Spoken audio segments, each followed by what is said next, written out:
नमस्कार दोस्तों, आप देख रहे हैं न्यूज आर इंडिया 24। अलीगढ़ मुस्लिम यूनिवर्सिटी में पत्रकारिता के क्षेत्र में डिजिटल एवं डाटा के संबंध में सेमिनार का हुआ आयोजन। भारत में ही नहीं बल्कि पूरे विश्व में डिजिटल क्रांति आ चुकी है, जिसको लेकर लगातार शोधकर्ताओं द्वारा शोध किया जा रहा है। शोधकर्ता नए नए डिजिटल प्लान को लोगों के बीच ला रहे हैं, जिसका फायदा डिजिटल क्रांति को एक नई दिशा देने में मील का पत्थर साबित हो रहा है।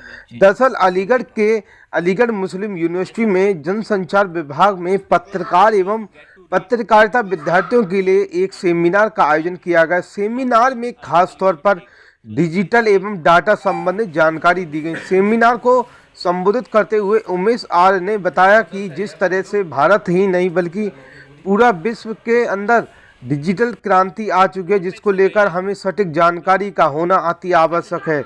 यदि हमें किसी भी संबंध में सटीक जानकारी नहीं होगी तो पत्रकारिता विद्यार्थियों को एवं पत्रकार को उनसे दो चार होना पड़ेगा। उमेश आर्य ने बताया कि डेटाबेस की जानकारी कर यदि हम सटीक चीज़ों को जनता के सामने रखते हैं तो उससे निष्पक्ष चीज़ों जनता के बीच आप पहुंचती हैं। अलीगढ़ मुस्लिम यूनिवर्सिटी में इस तरह के सेमिनार का आयोजन आगामी भी किया जाता रहेगा, जिसका लाभ पत्रकार एवं पत्रकारिता विद्यार्थी उठा सकेंगे। सेमिनार में डिजिटल क्रांति को लेकर विशेष महत्व दिया गया।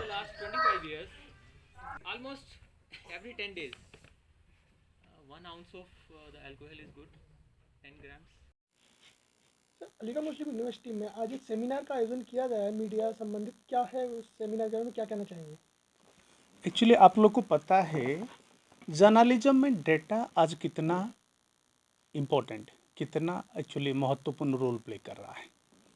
एक्चुअली हम आज एक डेटा सेचुरेटेड दुनिया में है, जहाँ इतना डेटा भरा हुआ है हमारे चारों तरफ। उसमें से सही डेटा क्या है उसको आइडेंटिफाई करना, उसको इस्तेमाल करके स्टोरी बनाना, ये एक बड़ा चैलेंजिंग जॉब है। इसलिए हम लोग का कोशिश ये है जो लोकल जर्नलिस्ट और जर्नलिज्म स्टूडेंट्स दोनों को इसके बारे में सेंसिटाइज किया जाए, उनको बताया जाए, उनको सिखाया जाए कैसे डाटा सेचुरेटेड वर्ल्ड में सही डाटा को पहचान के उसको स्टोरी फॉर्म में लाया जाए और मीडिया में इस्तेमाल किया जाए। इसलिए ये जो वर्कशॉप को ऑर्गेनाइज किया गया। मैं बताता हूँ कि ये जो वर्कशॉप है Google news initiative India training network के द्वारा स्पॉन्सर्ड है और मैं प्रोफेसर उमेश आर्य है। मैं गूगल ट्रेनर भी हूँ और उसी हैसियत से यहाँ पे 2 घंटे के लिए वर्कशॉप पे हो रही है। डेटा जर्नलिज़म जैसे कि नाम से आप देख सकते हैं कि ट्रेडिशनल जर्नलिज्म से अलग है। इसमें डेटा का इस्तेमाल करके उससे आप स्टोरीज़ बनाते हैं। जैसे जर्नलिस्ट लोग हर चीज़ में स्टोरी टेलिंग करते हैं, राइट। चाहे वो आप अखबार में लिखते हैं तो कहानी ही लिखते हैं, इस पे टेलीविज़न पे करते हैं तो वो कहानी लिखते हैं। मान लीजिए जैसे कोई न्यूज़ आ रही है, उसमें जब तक आप डेटा सपोर्ट करके उस न्यूज़ को बताएंगे नहीं कि फॉर एग्जांपल प्रोटेस्ट में कितने लोग थे, किस बारे में प्रोटेस्ट हो रहा था, क्या क्या मांगे थी उनकी और उसमें कौन कौन प्रोमिनेंट लोग थे, तब तक उस न्यूज़ का कोई मतलब नहीं है। आप सिंपल लिख देंगे ऐसे ऐसे प्रोटेस्ट हुआ एंड यहाँ तक गए, वो यहाँ से स्टार्ट किया, और ऐसी खबर को कौन पढ़ना चाहेगा, राइट। और मज़े की बात यह है कि आजकल ये डेटा जो है आपके नेट पे पूरा अवेलेबल है, आपको कुछ भी नहीं करना होता। एडवांस टेक्निक्स थोड़ी सी इस्तेमाल करनी होती, जो कि हम इस वर्कशॉप में सीखेंगे कि कैसे गवर्नमेंट ऑफ इंडिया और आजकल तो डिस्ट्रिक्ट एडमिनिस्ट्रेशन का भी डेटा सारा ओपन रहता है। तो एडवांस टूल से आप उनको इस्तेमाल करके डेटा को डाउनलोड कर सकते हैं, क्लीन कर सकते हैं उसको, और फर्दर आप विजुअलाइजेशन से उसको प्रेजेंट कर सकते हैं। ऑथेंटिफिकेशन सर इस डाटा की कितनी रहती है? डाटा इसलिए ऑथेंटिक रहता है कि आप गवर्नमेंट की वेबसाइट से डाउनलोड कर रखे हैं तो वो ऑथेंटिक ही माना जाता है। पीएचडी स्कॉलर्स का जो रिसर्च का डेटा है वो ऑथेंटिक माना जाता है। फिर भी आपका ये सवाल बहुत अच्छा है कि ऑथेंटिसिटी हर डाटा की हम श्योर नहीं हो सकते हैं। इसलिए डाटा में एक फ़ाइल आती है छोटी सी, उसको बोलते हैं डाटा बायोग्राफी।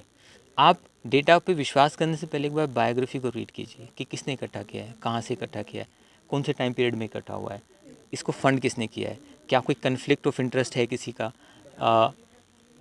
कितना इसमें मतलब कीवर्ड्स कौन से इस्तेमाल किए हैं, क्योंकि डेटा जो है कीवर्ड्स के थ्रू आता है। बहुत सारा डेटा है दुनिया में, तो आप जो भी कीवर्ड्स लगाते हैं उसी से रिलेटेड आता है।